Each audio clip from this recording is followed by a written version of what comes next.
En esta segunda parte de nuestra introducción a la estadística diferencial, vamos a comenzar a estudiar algunos aspectos fundamentales de la interpretación de los valores de la P. Cuando nosotros vamos a considerar los valores P, tenemos que tener en cuenta estos conceptos que les voy a comentar a continuación. Primero, el valor P, que en general más se utiliza como punto de corte para decir que un resultado es o no es estadísticamente significativo, es que este valor sea menor a 0,05, o sea, un 5%. Pero este valor del 5% es arbitrario. No hay ningún motivo por el cual tengamos que siempre utilizar este punto de corte. El punto de corte más utilizado es el 5%, pero este punto de corte puede ser cambiado y esta decisión se toma teniendo en cuenta la gravedad de las consecuencias de cometer algún error en las estimaciones o también en función de la cantidad de variables analizadas. A mayor cantidad de variables que un trabajo tenga, hay una mayor probabilidad de que cualquier asociación sea producida por azar. Por otra parte, a veces, cuando el error que se puede cometer por los instrumentos de medición que se ponen en juego en el trabajo de investigación es mayor que aquel que se estima que pueda producir el azar, para efectivizar el muestreo es posible que se pueda tolerar un mayor grado de probabilidad de intervención del azar y ahí es cuando se pueden usar valores de P mayores, por ejemplo, de 0 a 10. Decía, para ilustrar con un ejemplo vamos a recurrir a la base de datos de Cochrane y pude obtener este artículo, que es un metaanálisis, que evalúa la utilidad de la vacuna contra la gripe en adultos sanos. Y acá voy a ampliar los resultados y observen que el total de personas que se vacunaron fue 27.478, de las cuales 312 tuvieron gripe. Y de 24.246 que usaron placebo, desarrollaron gripe 570. Y acá se observa que el test de la Z da 12,9 y la probabilidad asociada a esta Z es de 0,00001. Muy bajo el valor de la P, muy significativo desde el punto de vista estadístico este resultado. Más adelante en este curso vamos a hablar de cómo se calcula el test de la Z. ¿Cómo se interpreta este resultado? De 27.478 personas adultas sanas que fueron vacunadas contra la gripe, se observaron 321 casos, es decir, un 1,16%, contra un 2,35% de casos que se presentaron en las personas no vacunadas o vacunadas con placebo. En primer lugar, nos interesa preguntarnos si existe una asociación entre la vacuna contra la gripe y el desarrollo de gripe. Y como observamos que la proporción de la población vacunada con la vacuna o con placebo es diferente, decimos, cambia el factor, cambia la frecuencia del evento y concluimos que hay una asociación.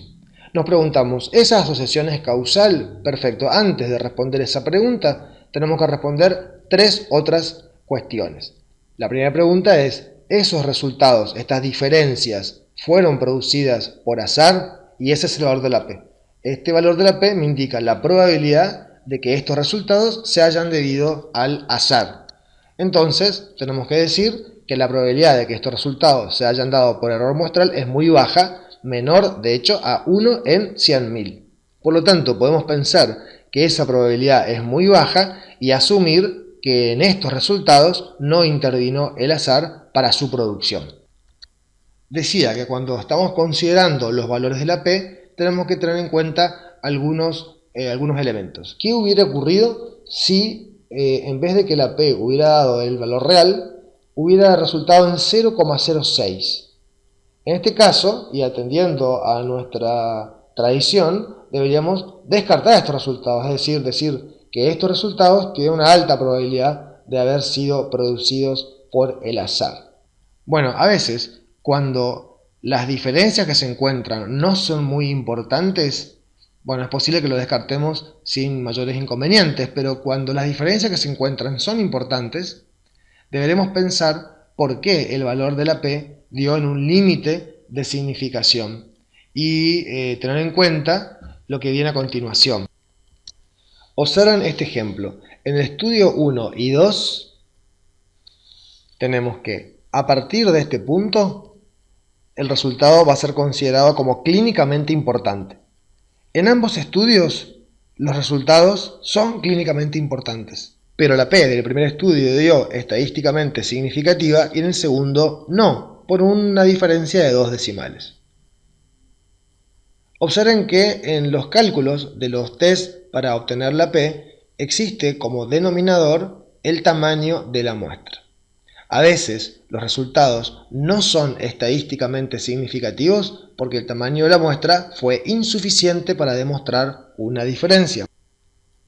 Por eso es importante que los estudios calculen, y de hecho así se hace, el tamaño de la muestra que representa una potencia estadística tal que si existen diferencias, estas puedan ser evidenciadas. Por tanto, los valores de la P tienen una alta dependencia del tamaño de la muestra. Podemos obtener resultados estadísticamente no significativos por falta de muestra. Y a la inversa, pueden ocurrir resultados estadísticamente significativos cuando tenemos una gran cantidad de muestra y de hecho virtualmente es posible que cualquier diferencia se vuelva estadísticamente significativa si se incluye un tamaño de muestra lo suficientemente grande como para demostrarla. Por tanto, esa es una de las desventajas del uso de los valores de la P. Otra consideración. Es posible que exista gran significación estadística, como en este caso, pero que las diferencias no sean clínicamente importantes. La importancia clínica depende del juicio del lector. Tenemos algunas herramientas en la estadística, como por ejemplo el NNT, para poder valorar la importancia clínica de un resultado, pero siempre depende en última instancia de la opinión del lector. Entonces debemos preguntarnos que, a pesar de que el valor de la P haya sido extremadamente bajo, si la diferencia de 1,16% contra 2,35% de tener gripe, que es una enfermedad en general benigna, autolimitada, que en adultos sanos no produce mayores complicaciones, nos tenemos que preguntar si esa diferencia es importante desde el punto de vista clínico, para luego tomar alguna decisión al respecto. Bueno, para cerrar esta parte sobre la interpretación de los valores de la P y dar paso a otro concepto de estadística inferencial, voy a presentar este último ejemplo. Tenemos la tasa de letalidad de virus ébola en relación a la edad y en relación a la carga viral en un brote que se produjo en Sierra Leona. Y observen que la diferencia entre las personas menores de 21 años y las mayores de 45 resulta en una P de 0,03 y la diferencia entre aquellas personas que tienen menos de 10 a la 5 copias virales por mililitro de sangre comparadas con las que tienen más de 10 a la 7 es también estadísticamente significativa del orden del 0,003. Bueno, estos resultados ¿qué implican? Yo lo pensaría de esta manera. Los pacientes menores de 21 años tuvieron una tasa de mortalidad o letalidad más baja que los mayores de 45 años. De hecho, 57 versus 94%.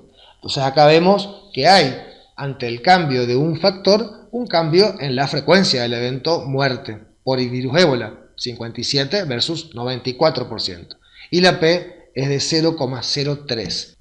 Y por otra parte, algo similar ocurre con los pacientes que tienen menos de 10 a la 5 o más de 10 a la 7 de copias virales por mililitro de sangre. El primer resultado yo lo pensaría de esta manera. La probabilidad de que estos resultados se hayan encontrado por casualidad es del 3% y eso lo entiendo como una probabilidad muy baja y pienso que existe una asociación verdadera, tal vez causal, entre la edad y el pronóstico. Otro de los usos de la inferencia estadística es la estimación de parámetros, para lo cual utilizamos los intervalos de confianza, que son un rango de valores en el cual se tiene cierta probabilidad de que esté contenido el parámetro del universo. Ustedes recuerdan nuestro esquema de universo, parámetro y de muestra con el estimador para que tengamos en cuenta estos conceptos. De tal manera que generar un intervalo de confianza consiste en establecer un límite inferior y otro superior para el parámetro que se desea estimar. Hay un ejemplo que les quiero contar. Esta es una ciudad de la provincia del Chaco que se llama Aviatray, que tiene más o menos unos 10.000 habitantes, y esa es la vista aérea de la localidad. Y nosotros hicimos un trabajo, un estudio transversal, una encuesta, para conocer el porcentaje de la población de esta localidad que tiene conocimientos acerca de diferentes dimensiones de la enfermedad de Chagas. Y estos son algunos de sus resultados. Nos vamos a concentrar solamente en el primero. 85,5% de las personas encuestadas, que fueron 621 personas obtenidas mediante un muestreo por conglomerado, reconoció adecuadamente al vector. Y el intervalo de confianza resultó entre 81,9%, ese fue su límite inferior, y 89%, el límite superior. ¿Qué implica este resultado? En principio, de los habitantes de Aviatray podemos obtener en realidad infinitas muestras. La muestra 1 podría estar constituida por esta cantidad de personas, otra muestra por personas diferentes o por otras diferentes. Es decir, de un universo virtualmente se pueden obtener infinitas muestras, pero el investigador está estudiando solamente una muestra de ese universo. Solamente estas 621 personas que nosotros encuestamos corresponden a nuestra muestra. Pero nuestra muestra es una de las infinitas que podríamos haber tomado de la población de Aviatray. ¿Por qué digo infinitas? Porque si en esta muestra cambio a esta persona por otra, ya es otra muestra, y entonces el resultado de nuestra encuesta hubiera sido diferente. Entonces, nuestra pregunta es, ¿está bien que en la población encuestada el 85,5% de la población respondió adecuadamente ante el reconocimiento del vector? Pero esta es nuestra estimación. Nosotros queremos saber si esta estimación se corresponde con el parámetro del universo. Es decir, si hubiéramos encuestado a todos los habitantes de esta localidad, ¿será que 85,5% sería el porcentaje que reconocería el vector adecuadamente? Bueno, eso es la utilidad del intervalo de confianza, porque el intervalo de confianza me da un límite inferior y uno superior para mi estimación. Y se interpreta de una de estas tres formas, que las tres son de igual manera correctas. Existe un 95% de probabilidades que entre estos valores se encuentre el parámetro del universo, o un 5% de probabilidades que menos del 81,9% o más del 89% de los habitantes reconozca el vector, o bien otra interpretación posible y correcta es que si repitiéramos el estudio 100 veces, en 95 de esos estudios el valor que encontraríamos estaría entre estos límites. Es decir, del universo de habitantes de Aviatray nos interesaba conocer un parámetro, el porcentaje de los mismos que conocen al vector de la enfermedad de Chagas. Tomamos una muestra, no hicimos un censo. Si hubiéramos hecho un censo, hubiéramos conocido el parámetro. Como no estamos en condiciones de realizar un censo, tomamos una muestra. En la muestra de 621 personas, la estimación dio un resultado de 85,5%.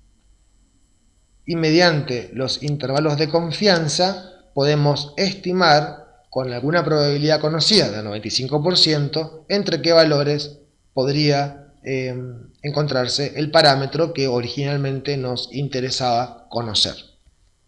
Volviendo al ejemplo de la gripe, y si nos preguntáramos cuál es el riesgo relativo de gripe en vacunados respecto de los no vacunados, la población de estudio de este metaanálisis reunió 51.724 personas, pero el universo al cual se pretende extrapolar los resultados, es decir, a todos los adultos sanos del mundo, que son aproximadamente 3.536.284.057 personas, evidentemente no han sido censados. Se ha tomado una muestra de esa población del universo. Y el intervalo de confianza en este ejemplo resultó entre 0,43 y 0,56. Podemos interpretar esto de esta manera. Existe un 95% de probabilidades que entre estos valores se encuentre el riesgo relativo del universo, o de las otras maneras que habíamos mencionado recién. Se puede utilizar de manera combinada los valores P y los intervalos de confianza de esta manera. El riesgo relativo observado en el estudio, que es el estimador, se puede comunicar este resultado con los intervalos de confianza y con los valores de la P, y estas son las interpretaciones de estos estadísticos. Bien, pero les decía, y antes que terminemos, que de todo esto que estamos hablando, que es sobre la inferencia estadística, no es lo más importante, es un paso para establecer la posibilidad de generalizar los resultados y de valorar un trabajo de investigación. También hay que tener en cuenta la importancia clínica de los resultados, que es la magnitud de cambio que supone una diferencia real para la vida de los pacientes, con efecto duradero, aceptable, coste efectiva y fácil de aplicar, y esto depende del juicio de ustedes.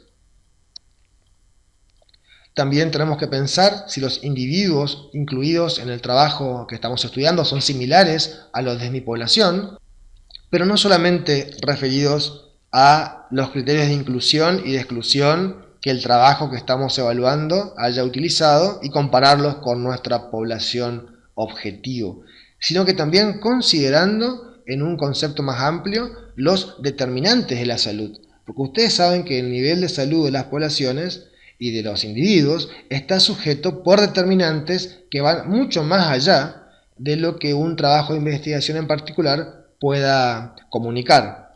Y por tanto, tenemos que tener en cuenta que esta parafernalia estadística no nos haga olvidar la perspectiva, porque respecto de los problemas de salud, más importante y tiene más peso sobre la determinación de la salud de las personas, todos estos determinantes. Habrá que ver si con fármacos podemos lidiar con todos estos determinantes que pesan sobre la salud de todos nosotros. Y por tanto, tenemos que tener en cuenta también todos estos elementos para poder contextualizar adecuadamente los resultados de un trabajo de investigación. Bueno, estamos llegando al final de nuestra clase y quiero dejar estas dos conclusiones. Generalizar datos muestrales es un proceso complejo que requiere de la adecuada aplicación de herramientas de estadística y conocimientos clínicos, pero que además exige la capacidad de contextualizar la situación y juicio crítico del profesional, que no son aportados por ninguna ecuación.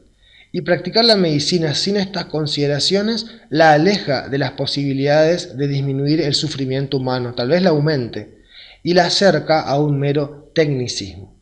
Con estas consideraciones los dejo y los saludo hasta la próxima ocasión.